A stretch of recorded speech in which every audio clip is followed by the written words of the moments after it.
Jembatan Padma.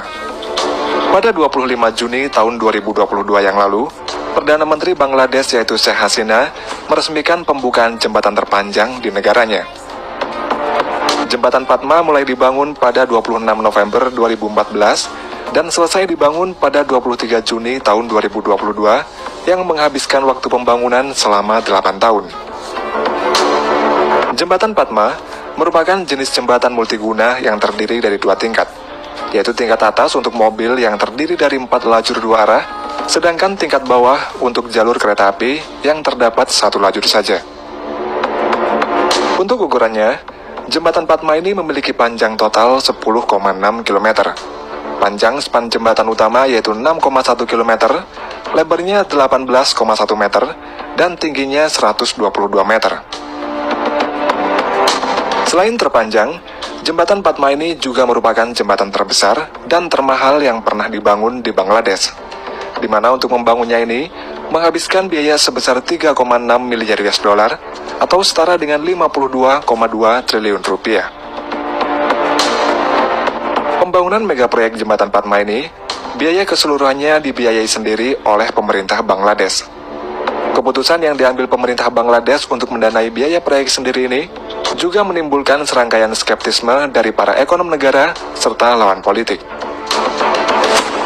Hal ini dikarenakan pada tahun 2012 yang lalu, Bank Dunia menarik diri dari perjanjian pinjaman senilai 1,2 miliar US dollar untuk proyek tersebut, menyusul tuduhan adanya skandal korupsi yang melibatkan sebuah perusahaan konstruksi Kanada yang terkait dengan proyek Jembatan Padma ini.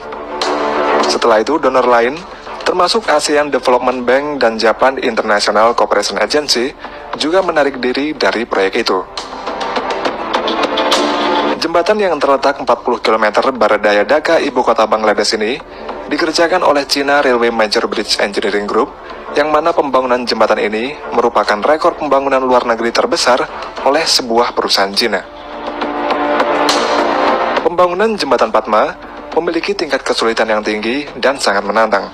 Hal ini diakibatkan karena lokasi jembatan berada di atas Sungai Padma yang memiliki dasar tanah lunak dan tidak stabil.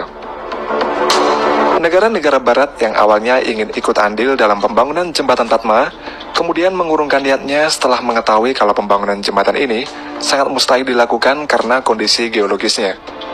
Dan hanya perusahaan dari Cina saja yang berani mengambil alih proyek tersebut, serta mengerjakan pembangunan Jembatan Padma ini sampai selesai.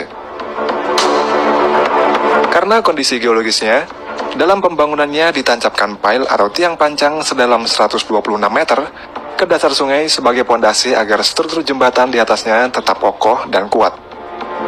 Dan dengan kedalaman pancang dari pile tersebut, membuat Jembatan Padma ini memiliki rekor sebagai jembatan dengan pancang terdalam di antara semua jembatan di dunia.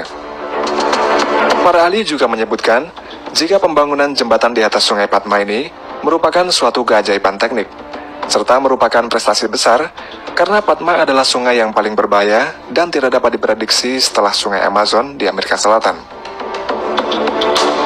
Pembangunan Jembatan Padma ini memegang peranan penting dalam menghubungkan setidaknya 21 distrik di wilayah selatan dan barat daya Bangladesh. Selain itu, Jembatan Padma ini juga akan memangkas jarak antara ibu kota Dhaka dan pelabuhan terbesar kedua di Bangladesh yaitu Mongla sejauh 100 km. Sedangkan untuk Cina sendiri, keberadaan Jembatan Padma ini akan menghubungkan jaringan kereta api One Belt One Road atau OBOR milik Cina, serta akan berfungsi sebagai penghubung penting antara Cina dan jaringan kereta api Pan Asia.